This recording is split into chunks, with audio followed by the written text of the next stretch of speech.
Assalamualaikum warahmatullahi wabarakatuh. Perkenalkan, nama saya John Priyatna, NIM 140 dari Prodi S1 Manajemen, Fakultas Ekonomi dan Bisnis, Universitas Trunojoyo Madura. Pada kesempatan kali ini saya akan menjelaskan tentang materi dasar-dasar penelitian. Baik, yang pertama di sini ada pengertian penelitian. Arti penelitian berasal dari kata research. Search artinya mencari, artinya kembali, yang berarti mencari kembali kenyataan atau fakta. Penelitian adalah proses menarik kesimpulan atau cara memecahkan masalah berdasarkan data dengan menggunakan langkah-langkah perumusan masalah, penyusunan kerangka berpikir, pengajuan hipotesis, pengujian hipotesis, dan memberikan kesimpulan. Selanjutnya ada tujuan penelitian. Penelitian bertujuan untuk menemukan fakta atau prinsip atau produk yang baru dari suatu pengetahuan, atau bisa disebut dengan eksploratif. Kedua, menguji kebenaran atas fakta atau prinsip produk dari suatu pengetahuan yang sudah ada, bisa disebut dengan verifikatif. Dan tujuan penelitian yang ketiga yaitu pengembangan fakta atau prinsip atau produk dari suatu pengetahuan yang sudah ada, bisa disebut dengan development. Selanjutnya ada manfaat penelitian. Manfaat penelitian adalah untuk menyelidiki keadaan dari, alasan untuk, dan konsekuensi terhadap suatu keadaan khusus. Penelitian tersebut dilakukan untuk meningkatkan pemahaman kita. Penelitian memberikan informasi dari pengetahuan yang dibutuhkan untuk memecahkan masalah dan membuat keputusan. Baik, selanjutnya ada jenis-jenis penelitian. Baik, yang pertama ada metode penelitian kuantitatif. Metode kuantitatif adalah penelitian ilmiah yang sistematis terhadap bagian-bagian dan fenomena serta kausalitas hubungan-hubungannya. Tujuan penelitian kuantitatif adalah mengembangkan dan menggunakan model-model matematis, teori-teori, dan hipotesis yang berkaitan dengan suatu fenomena. Baik, yang kedua ada metode penelitian kualitatif. Metode kualitatif bertujuan untuk menjelaskan suatu fenomena dengan mendalam dan dilakukan dengan mengumpulkan data-data sedalam-dalamnya. Metode kualitatif lebih mengutamakan pengamatan fenomena dan lebih meneliti substansi makna dari fenomena tersebut. Yang ketiga ada metode kombinasi atau gabungan. Merupakan tahapan pengumpulan data, analisis data, dan pengembangan metode secara sekuensial, yaitu metode kuantitatif dan kualitatif atau sebaliknya. Penelitian menggunakan metode kombinasi yang dilakukan secara bersamaan dengan tujuan untuk saling melengkapi gambar hasil studi mengenai fenomena yang diteliti dan untuk memperkuat analisis penelitian. Baik, selanjutnya ada ciri khas penelitian. Ciri khas penelitian tentunya memiliki ciri dasar yang perlu diketahui. Berikut ini 4 dasar yang dimiliki penelitian. Yang pertama, itu bersifat sistematis dan logis. Penelitian harus dilakukan dengan langkah-langkah yang beraturan, serta dibuat dengan cara logis dan tidak memanipulatif hal apapun di dalamnya. Yang kedua, bersifat ilmiah. Penelitian harus menyajikan berbagai data atau temuan fakta agar bisa dipertanggungjawabkan dan dibuktikan kebenarannya. Ketiga, yaitu efisien dan bermanfaat.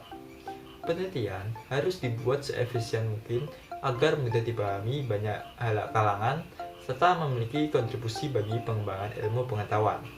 Yang keempat, itu ada analitis. Penelitian harus dilakukan dan dibuktikan serta dijelaskan melalui proses metode ilmiah.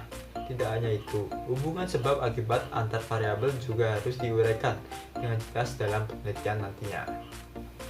Baik, selanjutnya ada proses penelitian. Yang pertama yaitu mengidentifikasikan tujuan penelitian. Sebelum kita memulai proses penelitian, langkah pertama yang harus kita tentukan adalah tujuan yang ingin kita temukan atau goal, karena jika hal ini tidak dilakukan, kita akan kesulitan mencapai proses selanjutnya. Yang kedua ada desain penelitian. Setelah kita menentukan apa tujuan dan sasaran dalam proses penelitian kita, kemudian menemukan desain dalam penelitian. Banyak desain dalam sistem informasi, misalnya DAUs, case, diagram, activity, diagram, dan lain-lain. Hal ini perlu dilakukan agar bisa mengetahui data apa saja yang akan kita sertakan dalam desain kita nantinya. Baik, yang ketiga ada sampling. Sampling atau bisa dibilang teknik sampling adalah hal selanjutnya yang harus dilakukan setelah menentukan desain apa yang ingin digunakan. Sampling di sini bukan berarti kita benar-benar mencipta hasil orang lain, tetapi mencari referensi dan mendapatkan ide dari hasil tersebut, agar kita bisa menambahkan referensi dan ide dalam proses penelitian desain kami. Dan yang keempat yaitu pengumpulan data.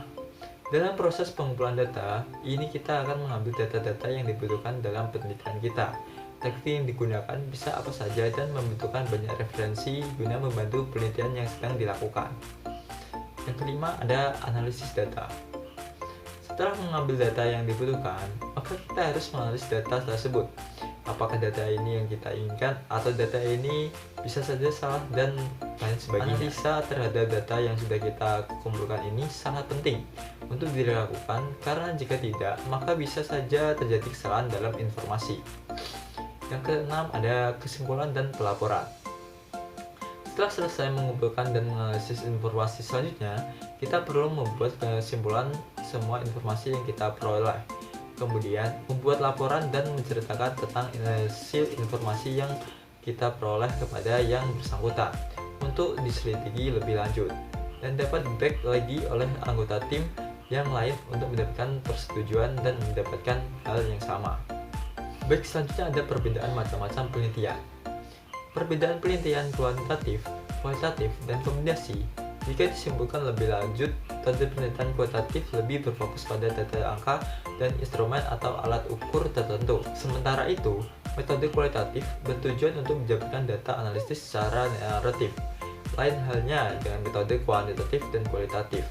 Kombinasi merupakan metode yang digunakan untuk mengombinasikan penelitian kualitatif dan kuantitatif. Baik, selanjutnya ada jenis metode teknik analisis data kualitatif. Yang pertama ada analisis konten. Metode analisis konten digunakan ketika kamu harus memiliki pemahaman secara utuh atas data penelitian yang dimiliki. Pada penelitian yang mewajibkan kamu memahami keseluruhan data atau penelitian itu sendiri, maka perlu menggunakan teknik ini. Metode ini akan sangat membantumu. Dalam metode analisis ini, kamu bisa menggunakan kode warna atau tema tertentu. Dan yang kedua ada analisis naratif. Metode ini berusaha untuk menyampaikan data dengan narasi atau cerita, tentunya memuat seluruh bagian penelitian terutama data yang terkait. Metode ini banyak digunakan dalam penelitian tentang penilaian, emosi, dan banyak lainnya. Selanjutnya ada analisis wacana.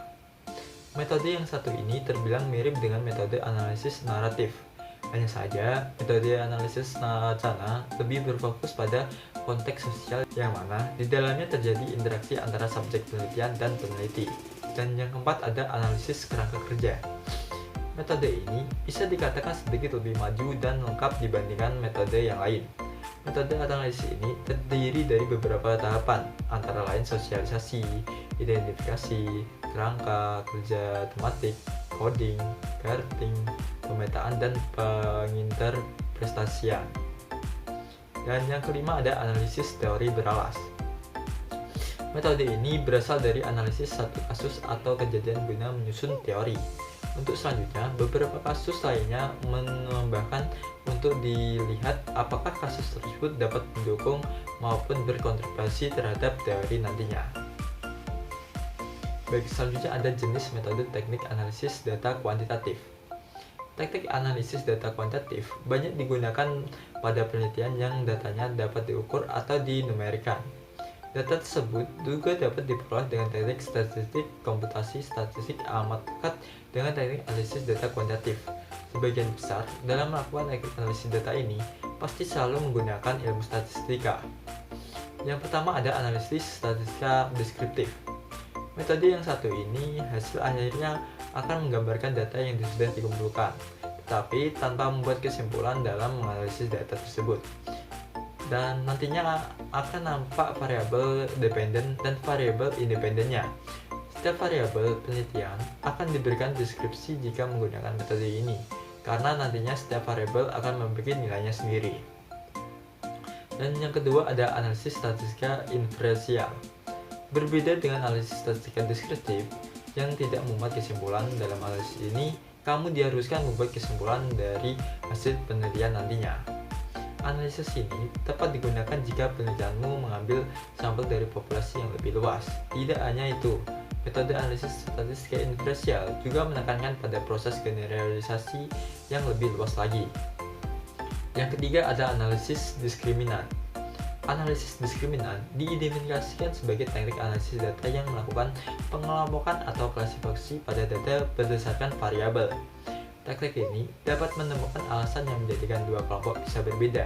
Selain itu, teknik ini juga dapat menemukan dan mengetahui hal baru dari pengukuran variabel tertentu. Baik, mungkin sekian tentang pemaparan materi dasar-dasar penelitian dari saya. Saya ucapkan terima kasih. Wassalamualaikum warahmatullahi wabarakatuh.